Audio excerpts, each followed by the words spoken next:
Dieu, il a amour. Amen. Il a utilisé pour que je puisse donner et il a touché le cœur de son serviteur. Ah, mais c'est lui dans la détresse. Mais voici aujourd'hui devant vous, sinon je serais déjà mort. Alléluia. Amen.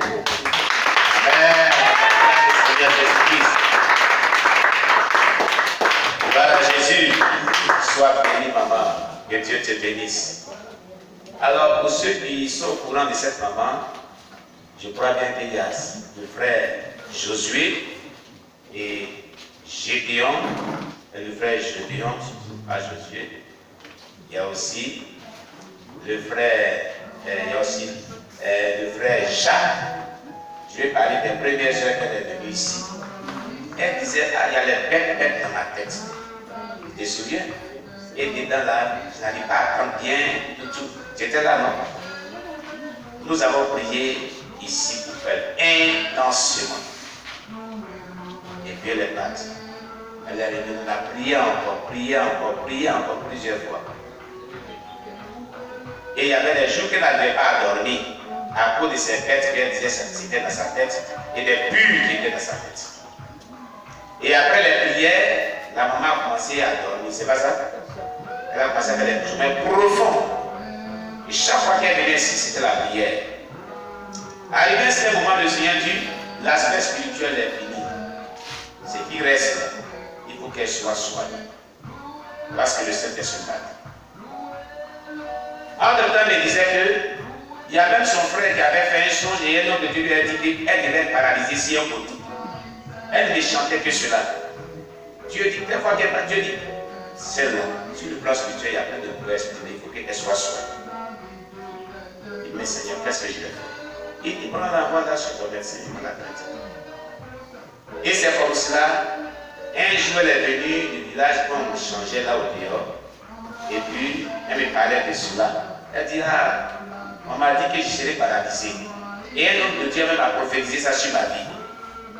J'ai dit, maman, tu ne seras pas paralysé, Jésus est Seigneur. Voilà. Mais probablement, je n'ai pas un peu de moyens. Va au village. Tu te souviens, on a parlé ça au dehors. Va au village. Et quand Dieu va me visiter financièrement, je vais t'appeler et tu vas venir. C'est ainsi que, quand elle a appelé pour dire ça ne va pas, il dit, viens maintenant. Viens. Ton problème, il y a déjà vu dedans, il n'y a plus de problème spirituel. Viens. Alors je le médecin. On est allé, lui on fait vraiment un examen. Et ils ont commencé le traitement. Et Dieu, on ne peut pas dire les choses ici, c'est un traitement très coûteux. Mais Dieu l'a rétabli. Aujourd'hui, aucun mal est dans son corps. C'est pour ça qu'elle est si joyeuse comme ça. Amen. On acclame le Seigneur. Alléluia.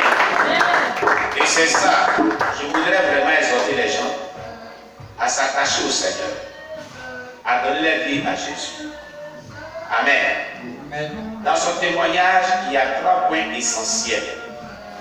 Le premier point de départ, vous devez retenir, ayez toujours l'envie de faire du bien. La Bible dit d'être libéral. On a vu un dimanche ici, n'oubliez pas la bienséance, au travers de laquelle Dieu prend plaisir. La bienséance et la libéralité. On avait vu ça ici. Pourquoi le dimanche passé? La femme sont venues faire accoucher. La bienséance et la libéralité l'a animée. Elle a fait quelque chose pour aller aider sa fidèle qui a couché un morceau de savon. Elle avait dit, bon, je vais mettre un billet de 500 francs dessus. C'est ce que j'ai. Ne dites pas, comme elle vient de le dire, que je n'ai pas suffisamment d'argent pour faire un don à qui que ce soit. Dans la Bible, il dit, de tous ceux qui mettaient dans le trou, il y avait une femme qui avait que 2 pièces d'argent. Et elle avait envoyé, elle a mis dans le tronc, devant Jésus. Plusieurs personnes qui avaient beaucoup d'argent ont mis beaucoup d'argent. Mais Jésus a apprécié les 2 pièces, les 2 pièces de la femme, la pauvre femme, que toutes ces grandes sommes étaient mises dans le tronc. Pourquoi? Ceux qui ont mis les grandes sommes là, ils avaient encore de l'argent pour quoi à la maison. Voilà pourquoi Jésus a dit cela. Mais elle avait dit qu'elle n'avait plus rien. si ce n'est que c'est 2 pièces 7. À la maison, il n'y a plus quelque chose à manger. Et c'est 2 pièces 7 à quelle année? C'est une offrande sacrificielle. Elle dit, même si je n'ai pas mangé, Dieu prend. C'est ce que ça veut dire. Voilà la valeur de ces 2 pièces 7 qu'elle avait déposées. Mais ce n'était pas signifiant que tous ceux qui ont mis de leur superflu étaient des grosses sommes dans le tronc. Donc, ce n'était pas le montant qui comptait, mais c'est la qualité de l'offrande et ce qu'elle vivait là.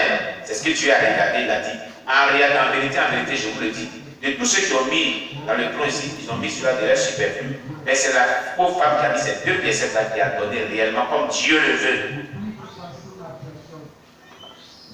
Donc, le don qu'on fait, c'est un don sacrificiel. Et tu sais que quand tu as donné, tu n'as plus quelque chose derrière. C'est comme ça que Dieu a donné son Fils unique. Il n'est pas comme nous sommes ses fils aussi. Mais un Fils unique est sans tache. Pas de péché, qui lui tient à cœur, auquel il a attaché. Ce qui est unique là, a de la valeur. Ce qui est unique a de la valeur, a un grand prix aux yeux. On ne peut pas s'en passer. Dieu donna son Fils unique. Son Fils le tient à cœur. Son Fils a de la valeur. Il l'a pris, il l'a fait comme don à l'humanité. Pour que toi, moi et tous ceux qui sont sur la terre soient sauvés. On ne sait pas donner souvent. C'est pourquoi on souffre. Quand tu dois faire un don, donne ce qui a de la valeur. Comme Dieu lui a donné les enfants, en donnant son Fils unique. Elle avait que 500 francs. Elle dit, je vais mettre dessus. Dieu a vu vraiment l'importance et l'acte de libéralité et de bienfaisance qu'elle voulait faire. Mais Dieu dit non, ça va te servir à quelque chose d'autre. C'est suffisant. Les chiffons, les savent. Je ne sais pas, c'est bon, on ne donne plus 5 francs dessus, on ne donne plus 500 francs. Elle a trouvé ça bizarre. Mais comme elle a appris que, en toute chose, il faut être soumis à Dieu. Il faut obéir à Dieu. Je vous le dis, vous qui vous apprêtez quand le Saint-Esprit vous parle, vous allez rater souvent vos grâces de Dieu. Quand le Saint-Esprit te parle et que tu n'écoutes pas la voix du Saint-Esprit, tu rates les grâces de Dieu. Tu rates ce qu'il avait prévu faire dans ta vie. Tu rates vraiment ce qu'il a vraiment prévu faire dans ta vie. Quand Dieu te parle personnellement, écoute ce qu'il a dit, fais-le exactement. Fais ce que le Saint-Esprit t'a dit exactement. Si cette maman avait dit non, moi je vais lui donner un bébé. C'était fini. Dieu savait qu'elle allait avoir un homme de son chemin au retour. Et l'homme de Dieu, elle allait donner les 500 francs. Ce acte-là allait avec l'homme de Dieu a déclaré les paroles. Dieu allait montrer ce qui se passe dans sa vie. Au travers de son acte, ce don. C'est ce don-là qui a déclenché toutes choses. Arrivée chez elle, chez sa camarade qui était dans la maison, elle ne voulait pas saluer l'homme de Dieu. Oui, souvent on l'était dit souvent. Mais ce n'est pas une petitesse. Elle s'est dit qu'elle a appris dans la parole de Dieu que quand il rentre en contact avec l'homme de Dieu, vraiment, il est bien de faire du bien à cet homme. Donc elle ne peut pas contacter un homme de Dieu sans poser un acte. C'est ce qu'elle s'est dit. Elle n'avait rien. Elle voyait les 500 francs comme une somme inimportante. Une somme qui est très petite à donner à un homme de Dieu. Donc elle a dit, je n'ai pas d'argent, je n'ai rien. Je vais aller voir cet homme de Dieu. C'est l'histoire de Saül et son serviteur dans la Bible. Saül et son serviteur que son papa allait envoyer parce que les ânesses de son père étaient perdues. Ils ont cherché toute la journée. Ils n'ont rien trouvé. Ils voulaient savoir où se trouvent les ânesses de son père. Et son serviteur dit, il y a un homme de Dieu qui est en haut ici. Donc on a un bon témoignage. C'est le prophète Samuel. Allons voir cet homme de Dieu, tout ce qu'il dit là. Dieu lui dit la vérité. En le consultant, il nous dira où se trouvent les ânesses de son père. Il dit, Samuel a dit, mais je n'ai rien à lui donner. Tu sais qu'on ne rend pas visite comme ça aux hommes de Dieu sans poser un acte. C'est ce que ça veut dire. Le serviteur de Dieu, le serviteur de Saül dit, moi j'ai fait des sept ici. Il y a une offrande ici, tiens, quand tu vas aller, tu vas lui donner. Vous avez vu? Ils sont partis, Samuel, à la veille, le prophète Samuel, Dieu lui révèle que demain, à la même heure, je t'enverrai un Benjamite, celui que je vais établir sur ton peuple comme roi. Il viendra vers toi demain à cette heure, à la même heure. Effectivement, quand il est arrivé, Dieu dit le voilà. Qu'est-ce que les envoie là-bas? C'est parce qu'il me dit, quand il avait rien dit, je ne dis pas là-bas. C'est la même chose. Elle dit, mais je n'ai rien à lui donner, pas me présenter à ton pasteur. C'est la même parole, il va dans le même sens que Samuel a dit à son serviteur aussi. C'est que maman a dit à sa soeur Christ, vous dites, mais pourquoi me présenter ton pasteur, je n'ai rien. Samuel a dit la même chose à son serviteur. Quand on va aller me voir, qu'est-ce que je vais donner à l'homme de Dieu? Son histoire est semblable typiquement à cette histoire. Dans la Bible. Alléluia. Arrivé sur le prophète Samuel, Dieu dit, il ne faut pas t'inquiéter des années de ton père. Ils sont déjà retournés chez ton père. Ton père maintenant s'est fait le souci de vous-même. Mais c'est toi que Dieu a donné le trône d'Israël. Il dit, moi, non. Nous sommes la famille la plus loin en Israël.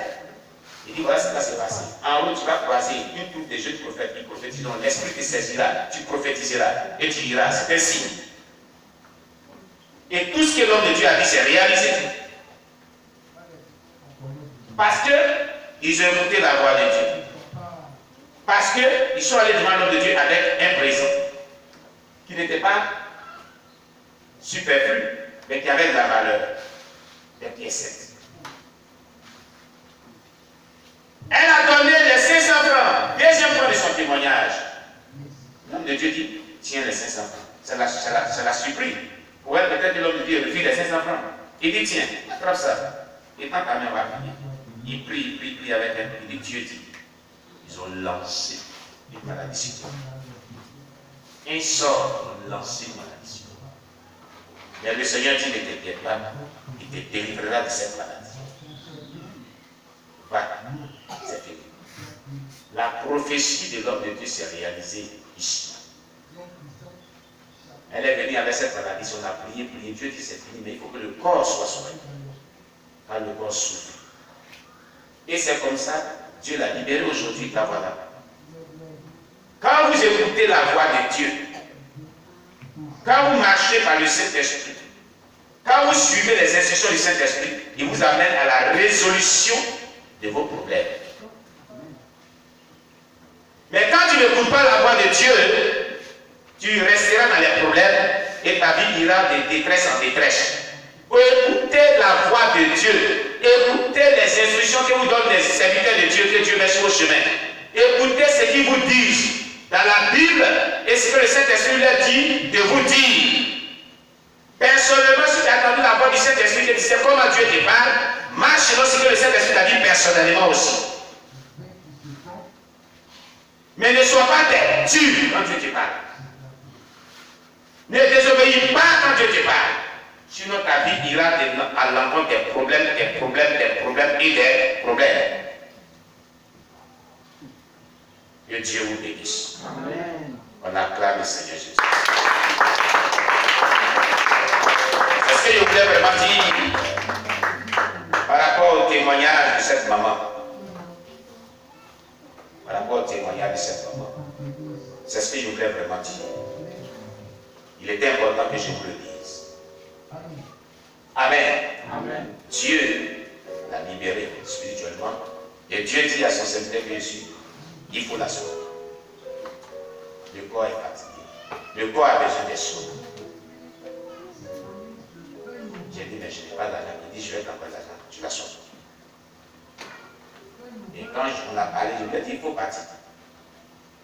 Je n'ai pas vraiment d'argent. Mais le jour que j'aurai de l'argent, je t'appellerai. Ton problème ne s'est arrivé, mais il faut que tu sois sauvé. C'est pas ce qu'il a dit. Il y a plus quelque chose. Mais Dieu veut que ton corps soit sauvé. C'est ce que j'ai suivi, ce que Dieu a dit. La voilà aujourd'hui. Elle est libre. Quand on écoute ce que Dieu dit, il se manifeste. Alléluia. Mais quand tu n'écoutes pas ce que Dieu dit, tu as des problèmes et ta vie va de problème en problème. ça, c'est le problème.